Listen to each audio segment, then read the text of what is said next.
From the dawn of consciousness, the human soul has been framed by two poles, joy and pain. Joy is the goal, but pain is the teacher. We longed to escape that yoke, and finally, science answered. Not with a drug that numbed the emotions, but with a precise surgical technology. Mnemosyne, the ability to access and permanently eliminate memories bearing spiritual weight. Imagine, you could curate your own self, retain only the golden moments, and discard every mistake, every disappointment, every regret. We created a society where happiness was no longer an achievement, but a choice. But when the price of this tranquility is the loss of all darkness, do we risk destroying our own selfhood? Chapter 1: The Forged Paradise and the Erosion of Value. Welcome to the Golden Age, where the emotional architecture of humanity is rebuilt from the ground up. Mnemosyne technology transformed living well from a noble goal into a maintenance duty. Every day is a spontaneous festival. Every interaction is maximum satisfaction. But perfection has a price. It is the destruction of the singular. When every crack is patched, every shadow illuminated, our souls lose their depth. We become flawless Greek statues, beautiful, yet cold and immobile. Life now flourishes under the pressure of perfection. Erasing memories is no longer a choice, but a social ritual. Anyone who doesn't use the Eris's service, anyone who dares to hold on to sorrow, is considered dangerous, an entity carrying infectious emotional viruses. The brain never stops seeking new information to learn and adapt. But when every negative experience is edited out, the brain is denied access to the most crucial data: our mistakes. We create an eternal loop of errors repeated with innocent irresponsibility. Losing the ability to learn from failure, humanity is trapped in a state of perpetually arrested psychological development. Adolescence. To escape the boredom of perfection, people seek increasingly extreme external stimuli. The need to feel life becomes an insatiable hunger. They don't seek joy, they seek fracture, a moment raw enough to resist Mnemosyne technology. But even that risk is co-opted by society, becoming yet another aesthetic product of the Golden Age.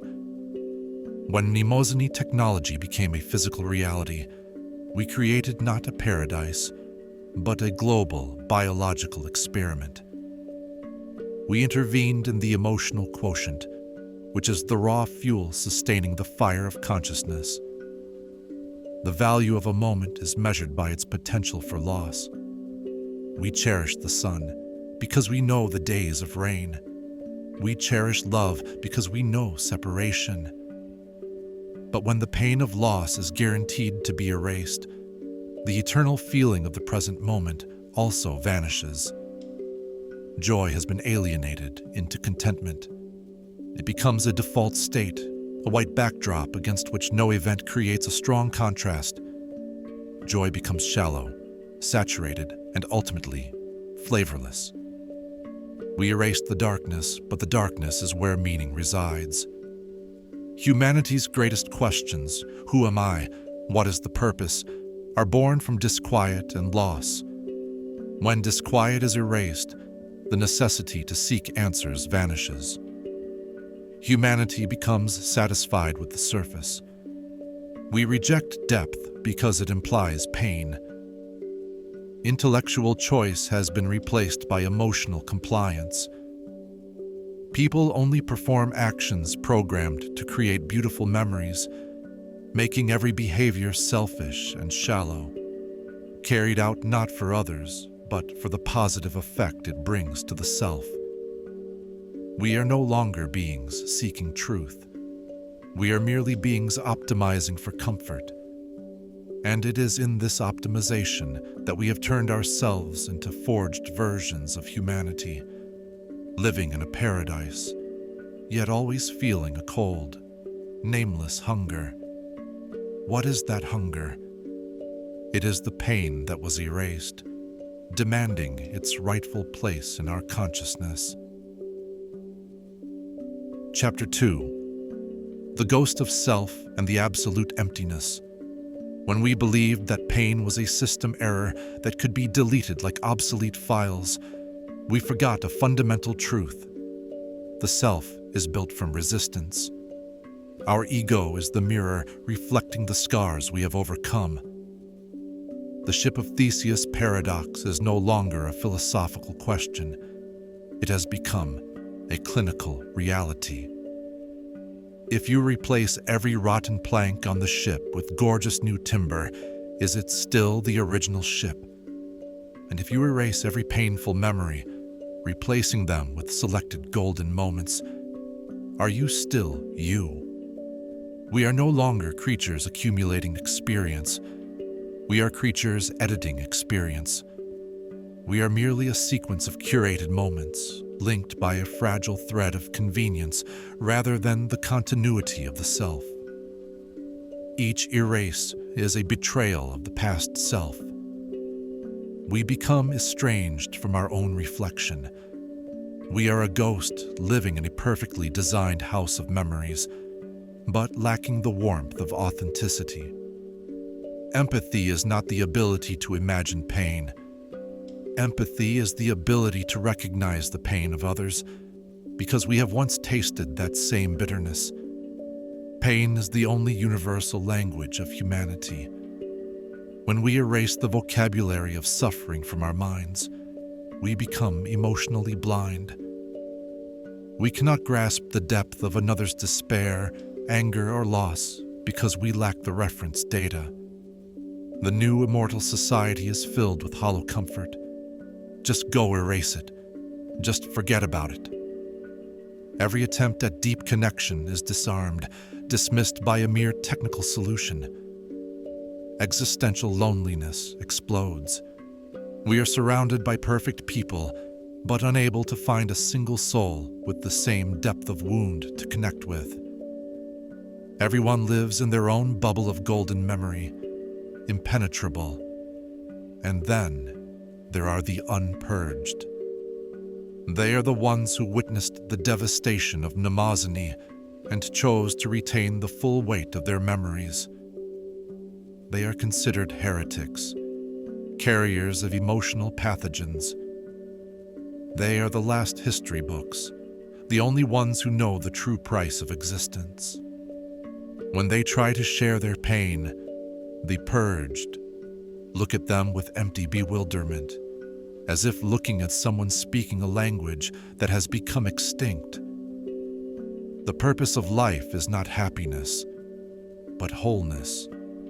And wholeness requires accepting the full spectrum of emotions, from the brightest light to the deepest shadow. When we discard the key to suffering, we lock ourselves in a shallow paradise. And is there any way out for the souls who have grown too accustomed to forgetting? Chapter 3. The Dissolution of History and the New Injustice. We have seen the cost at the individual level, but when forgetting becomes national policy, the destruction shifts to the level of civilization. Because history is not a sequence of events, it is a collective record of pain. The hypothesis of the vitiation of the vow. We swore never again after witnessing terrible atrocities. That vow was cemented by the pain, the disgust etched into memory. But when Mnemosyne technology allows us to erase the memory of disaster, the memory of loss, what remains of the moral weight of that vow, history becomes an editable script. The greatest crimes are sanitized, not by genuine forgiveness, but by a cold technical maneuver. We have lost the ability to be vigilant, because we erased the memory of how we were once betrayed and how deeply we fell. In a society where emotions are detachable, the concept of remorse collapses. A criminal can inflict horrible pain, then walk into an era's room, eliminating all memory of their act and their guilt. They have removed humanity's greatest punishment, the burden of conscience. Justice is no longer the restoration of order, but an administrative procedure, a technical arrangement to recreate a happy citizen without memory. Humanity is framed in an eternal present, without the weight of the past, without anxiety for the future. We live in a cage made of light and smiles, where every inconvenience is eliminated. This is the final alienation. We have forfeited the right to suffer, and simultaneously, we have forfeited the right to be whole. Chapter 4: The Value of Tears and the Final Choice. In the eternity of forgetting, an underground movement emerges. The seekers of salt. They do not seek happiness, they seek authenticity. They are the ones who experienced the emptiness of the forged paradise and realized that painful memory is the only map leading to the self. They commit the ultimate act of rebellion, voluntarily readmitting the painful, erased memories. This is not self-destruction. This is the intentional resurrection of the soul. This is the highest value of tears. They are proof of our capacity for profound feeling. They are the affirmation that we are not robots, not NPCs, but conscious beings who dare to bear the cost of life. And this is the final question that the Mnemosyne era poses to us all. If you were granted the key to a life completely free of sorrow, would you dare use it? Or would you choose to keep your wounds, allowing those scars to tell the story of how strong you were to fight and to survive? Life is not about avoiding the abyss. Life is about daring to look into the abyss and finding the light right there within it. Thank you for joining us on this profound journey into the paradox of memory. We believe your theories are invaluable. Please share your thoughts on the price of absolute happiness below. Don't forget to subscribe to If Stories to explore the greatest mysteries of reality.